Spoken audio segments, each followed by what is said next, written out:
जय माता सरस्वती। प्रिय छात्रों, आज की कक्षा में आप सबका हार्दिक अभिनंदन। प्रिय छात्रों, आज हम अनुच्छेद लेखन के बारे में कुछ पढ़ने जा रहे हैं। सबसे पहले हम जानते हैं अनुच्छेद क्या होता है। तो कोई भी एक घटना हो, कोई भी दृश्य हो या किसी भी विषय का एक भाग हो, उसको प्रकट करने के लिए, उसे व्यक्त करने के लिए सार गर्भित छोटे छोटे वाक्यों का समूह अनुच्छेद लेखन कहलाता है। तो हमने क्या कहा कि किसी भी विषय का एक भाग कहा, ठीक है। तो एक भाग क्यों कहा? मान लिया विषय बड़ा हो सकता है, बड़े विषय पर निबंध लिखा जाता है। अनुच्छेद संक्षिप्त होता है, छोटे रूप में लिखा जाता है। जैसे विषय आ गया प्रदूषण, तो प्रदूषण एक बहुत बड़ा विषय है, तो इस पर तो निबंध लिखा जा सकता है।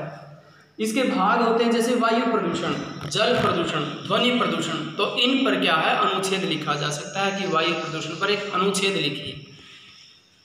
तो इनके संकेत बिंदु निबंध में भी होते हैं और अनुच्छेद में भी हो सकते हैं। तो संकेत बिंदु अलग अलग संकेत बिंदुओं पर लिखेंगे अनुच्छेद बना बनाकर, तो निबंध हो जाएगा। जो अनुच्छेद होता है वो इकट्ठा ही लिखा जाता है, भले ही संकेत बिंदु हों, यानी उसमें अलग अलग पैराग्राफ अनुच्छेद नहीं बनाए जाते। संकेत बिंदुओं को आधार मानकर एक ही अनुच्छेद, एक ही पैराग्राफ बनाया जा सकता है।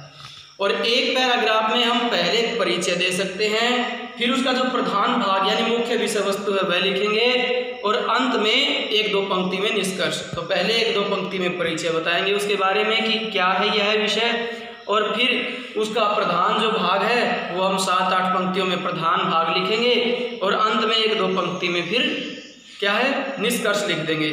तो अनुच्छेद 5 अंक का यदि होता है तो लगभग 120 शब्दों में हमें समाप्त कर देना चाहिए, इससे अधिक नहीं।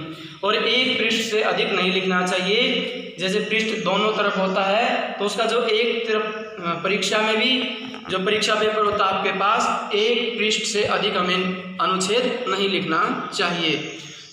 तो ये हुआ हमारा इसका परिचय कि अनुच्छेद लेखन क्या होता है, इस बारे में हमने जाना। फिर हमें क्या क्या इसकी विशेषताएं क्या क्या होती हैं अनुच्छेद लेखन की, और हमें क्या क्या स्मरणीय बिंदु होने चाहिए, क्या क्या ध्यान रखने योग्य बातें हैं। सबसे पहले तो है कि हमें विषय का सम्यक ज्ञान हो। विषय का सम्यक ज्ञान मतलब अच्छी तरह से हमें कोई भी निबंध या ये अनुच्छेद है उस पर ये नहीं कि तुकांत हमने जोड़ के तोड़ के लंबा लिख दिया कि एक पृष्ठ 2 पृष्ठ हम भर के आ गए, तो वो अनुच्छेद होता है सही, और जो मतलब विषय पर केंद्रित रहना चाहिए, इधर उधर नहीं भटकना चाहिए, विषय का अच्छी तरह से ज्ञान होना चाहिए।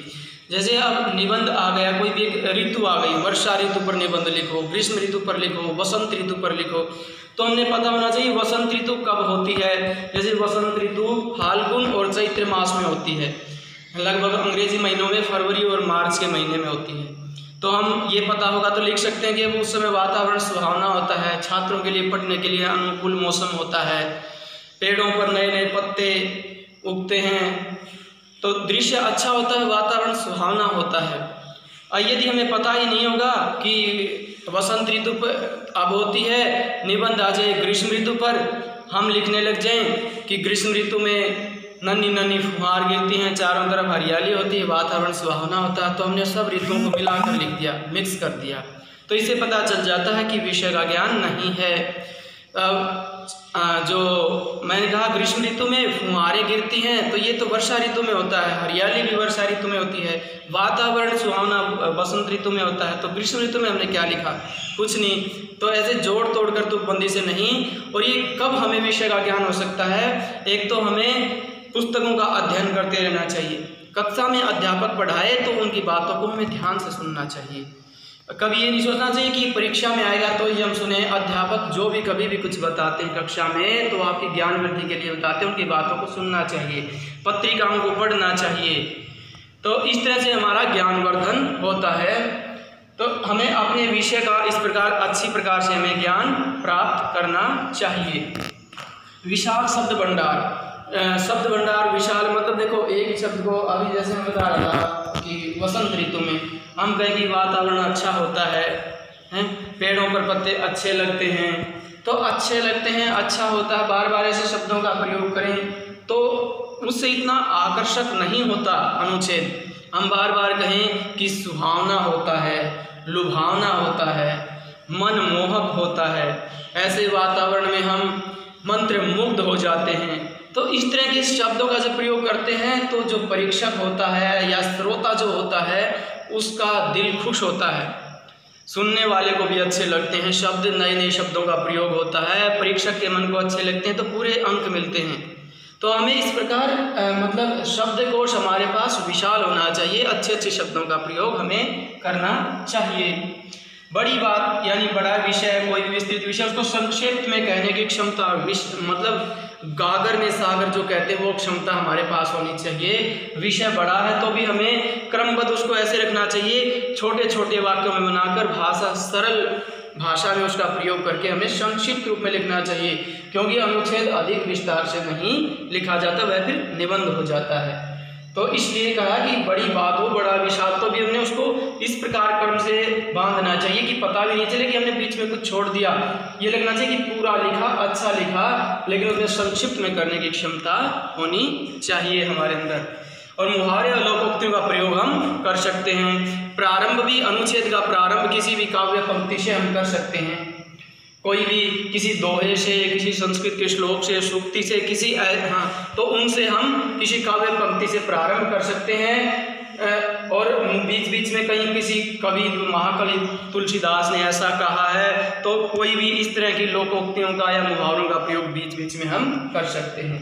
भाषा सरल हो, स्पष्ट हो व शुद्ध हो, मतलब सरल भाषा का प्रयोग करें, स्पष्ट होना चाहिए, शुद्ध हो, मात्राओं की अशुद्धियाँ नहीं होनी चाहिए, तो वो भी परीक्षक को अच्छी लगती हैं। बार बार अशुद्धियाँ हैं तो अंक कट जाते हैं उससे। और फिर आगे भी मतलब और भी जब जो परीक्षक होता है परीक्षा की जब जांच करता है तो उस पर ना मन मस्तिष्क पर ऐसा प्रभाव पड़ता है कि अधिक गलतियाँ की इस बच्चे को मतलब ज्ञान नहीं है, जो इसकी वर्तनी संबंधी अशुद्धियाँ अधिक हैं, फिर वो अधिक और ध्यान से उसको पढ़ेगा। तो आपकी वर्तनी संबंधी अशुद्धियाँ नहीं होनी चाहिए। तो ये मैंने बता दिया कि प्रारंभ में कोई भी काव्य पंक्ति या सूक्ति का प्रयोग हम कर सकते हैं।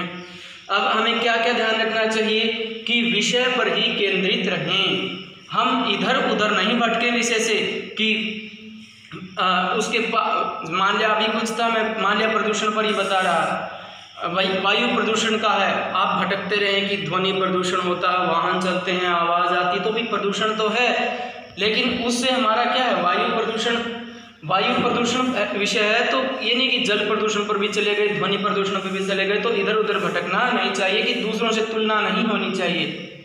मूल जो विषय है उससे ही वाक्य हमारे सीधे जुड़े होने चाहिए, विचार हमारे क्रमबद्ध होने चाहिए। ये नहीं कि विचार एक बार कहीं चले गए, दूसरी बार कहीं, कि एक पंक्ति पढ़े तो अगली उसी से जुड़ी होनी चाहिए। मान लिया आपने किसी महापुरुष महात्मा गांधी पर अपने विचार लिखने हैं, तो हम क्या लिखेंगे, क्रमबद्ध चलेंगे कि उनका जन्म 2 अक्टूबर 1869 ईस्वी को हुआ, फिर उन्होंने उनकी शिक्षा दीक्षा लिखेंगे कि उन्होंने मैट्रिक की परीक्षा पास की, फिर बाद में वकालत की परीक्षा उन्होंने पास की, फिर वो दक्षिण अफ्रीका में गए, वहाँ भारतीयों की दीन दशा देखी, तो उन्होंने सबसे पहले असहयोग आंदोलन चलाया, सत्याग्रह आंदोलन चलाया, फिर भारत छोड़ो आंदोलन चलाया। अब ये नहीं कि हम ऐसे क्रम से चलते आ रहे हैं, फिर आगे क्या लिखेंगे अंत में कि उनका देहांत 30 जनवरी 1948 को उनका देहांत हो गया ऐसे महापुरुष का। तो बीच में अब हम लिख दें कि देहांत हो गया, और उसके बाद लिखें फिर कि 13 वर्ष में या 15 वर्ष की आयु में उनका विवाह कस्तूरबा गांधी से हो गया। एक बार देहांत कर दिया और फिर उनका विवाह लिखें। तो इस तरह का प्रयोग क्रमबद्ध नहीं होता। ऐसा आपने हो सकता है भाषण में ऐसी बातें चल जाती हैं, या फिल्मों में आपने ऐसी बात देखी होंगी, कहीं बाहुबली में देखी होंगी कि एक बार उनकी मृत्यु दिखा देते हैं, फिर वो आ जाते। तो ये हमारा अनुच्छेद में इस तरह का उचित नहीं होता, मन मस्तिष्क पर छाप छोड़ने वाला नहीं होते ये विचार। तो हमें क्रमबद्ध चलते रहना चाहिए कि 10 वर्ष की अवस्था में ये किया, 15 वर्ष की अवस्था में किया, 20 वर्ष की अवस्था में उन्होंने ये किया, 30 वर्ष की अवस्था में वकालत पास की। तो इस तरह के विचार हमें क्रमबद्ध रखने चाहिए, तो क्रम नहीं तोड़ना चाहिए अनुच्छेद में हमें। तो ये क्या है, मैंने बताया कि निरंतर अभ्यास करते रहेंगे तो ही इस कला में हम पारंगत हो सकते हैं। किसी न किसी तरह का हम कि पुस्तकालय में गए तो वहाँ पुस्तकालय में हमने पुस्तकों का अध्ययन किया, पत्रिकाओं का अध्ययन किया, कक्षा में ध्यान से पढ़े। जब भी हम कोई भी विषय है या विषय से संबंधित कोई पुस्तिका हमारे पास होती है या अखबार होते हैं, जो समाचार पत्र होते हैं, उनके लेख हमें पढ़ते रहना चाहिए। और ये बताया कि सवाल अधिक न हो। सवाल मतलब प्रश्न अधिक नहीं उठाने चाहिए। प्रश्न अधिक कब उठाए जाते हैं? भाषण में उठाए जाते हैं इस तरह के प्रश्न कि मान्यवर आप ही बताइए, यदि ऐसा होगा तो ऐसा होगा, तो क्या क्या ऐसा होगा। तो ये प्रश्न होते हैं, ये भाषण से संबंधित विचार हैं। इसमें अधिक सवाल प्रश्न चिन्ह अधिक नहीं होने चाहिए। अनुच्छेद में हमें सीधा और सरल भाषा का प्रयोग करते हुए क्रमबद्ध चलते रहना चाहिए। और अंत में निष्कर्ष अंत में निष्कर्ष एक दो पंक्ति में इस प्रकार देना चाहिए कि हमें पूरा विषय उसके अंदर समा जाए, कि पता चल जाए कि पूरे हमने विषय यह लिखा है, जो प्रधान भाग है उसका पूरा निचोड़ लिख देना चाहिए एक दो पंक्ति में। कि जैसे मन के हारे हार है, मन के जीते जीत। तो ये क्या है ना, हमें यहाँ पता चल जाए कि इसमें कि मन की हमें अपनी हिम्मत कभी नहीं हारनी चाहिए। इससे संबंधित ही कोई निष्कर्ष निचोड़ की पंक्तियाँ अंत में लिख देनी चाहिए। कोई भी श्लोक की अंत के तौर पर हम कह सकते हैं कि भगवान कृष्ण ने गीता में भी कहा है कि उद्धरेद आत्मनात्मानम, कि मन ही मनुष्य का सबसे बड़ा मित्र है, मन ही मनुष्य का सबसे बड़ा शत्रु है। यदि मनुष्य का मन गिर जाता तो उसका पतन होता है, कि मन के द्वारा ही हम अपना उद्धार कर सकते हैं और मन के द्वारा ही अपना पतन कर सकते हैं। तो अब हमने क्या पूरे इसका जो विषय था हमारा उसका निष्कर्ष निकाल दिया। तो ये अंत में निष्कर्ष इस प्रकार होना चाहिए कि एक दो पंक्ति में ही पूरे प्रधान भाग का निचोड़ निकलकर आ जाना चाहिए। कसावट होनी चाहिए पूरे प्रधान भाग में, क्रमबद्ध होना चाहिए। और ये क्योंकि एक अपने आप में स्वतंत्र होती है, अपने आप में पूर्ण होती है। अनुच्छेद लिखने के बाद ये नहीं लगना चाहिए कि ये भाग छूट गया, ये भाग छूट गया। ये स्वतंत्र होता है, अपने आप में पूर्ण होता है। पढ़ने के बाद मन प्रसन्न हो जाना चाहिए पढ़ने वाले का या सुनने वाले का। तो इस प्रकार यह एक स्वतंत्र रचना अपने आप में पूर्ण है, हमें अधूरी इसको नहीं छोड़ना चाहिए। कहीं भी अनुच्छेद लिखते तो ये लिखना चाहिए कि हाँ इसमें सारी बातें समा गई, गागर में सागर भर दिया हमने। वाक्य छोटे छोटे हों, एक दूसरे से संबद्ध हो, यानी जुड़े हों। अधिक बड़े बड़े वाक्य नहीं कि हमने बहुत बड़ा लिख दिया। सरल भाषा में छोटे छोटे वाक्य हों और पुनरावृत्ति नहीं होनी चाहिए शब्दों की या वाक्यों की। एक ही वाक्य को बार बार दोहराते रहे, हमने पहले लिख दिया फिर उस वाक्य को बीच में लिखें, अंत में लिखें। वाक्यों की पुनरावृत्ति इस प्रकार नहीं होनी चाहिए। तो प्रिय छात्रों, हम आशा करते हैं आपको ये विषय समझ में आया होगा। और एक बात का और हमें ध्यान रखना है, निबंध में हमें भूमिका भी लिखनी होती है और अंत में उपसंहार भी लिखना होता है। अनुच्छेद में ऐसा नहीं होता। इसमें भूमिका और उपसंहार की हमें जरूरत नहीं होती। परिचय और निष्कर्ष दे सकते हैं कि पंक्ति में भूमिका तो बहुत बड़ी होती है।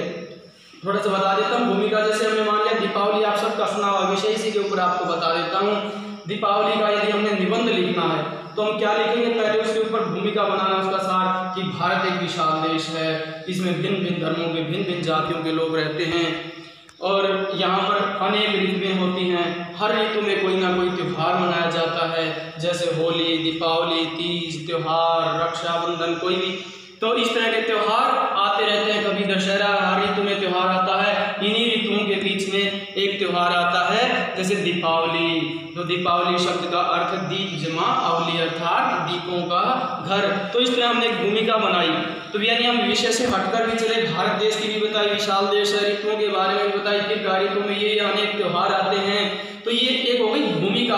इसमें अनुच्छेद में हमें इस प्रकार की जरूरत नहीं होती। अनुच्छेद में हम सीधा चलेंगे। मान लिया दीपावली है तो सीधा चलेंगे कि दीपावली हिंदुओं का एक पवित्र त्यौहार है। यह कार्तिक मास की अमावस्या को मनाया जाता है। इस दिन भगवान रामचंद्र जी अपना 14 वर्ष का वनवास समाप्त करके अयोध्या में लौटे थे। उनके आने की खुशी में अयोध्या वासियों ने घी के दिए जलाए थे।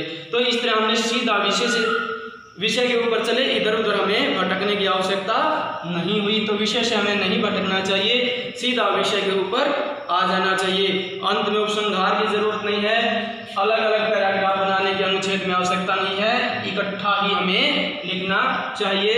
संकेत बिंदु भले ही हों, संकेत बिंदुओं पर चलता रहना चाहिए, लेकिन क्रमबद्ध और इकट्ठा लिखना चाहिए। निबंध में हम अलग अलग संकेत बिंदु बना बना कर लिखते हैं।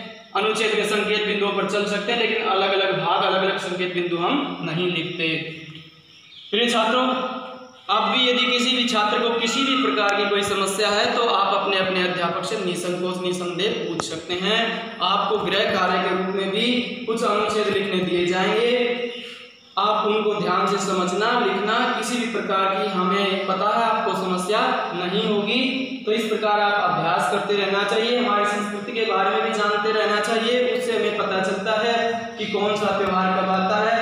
ईद सावन के महीने में होती है, रक्षाबंधन सावन के महीने में होता है, दीपावली कार्तिक में होती है, होली फागुन में होती है। तो हमें इस तरह का ज्ञान अपनी संस्कृति से जुड़े रहना चाहिए और अपने ज्ञान का वर्धन करते रहना चाहिए। धन्यवाद। जय हिंद, जय भारत।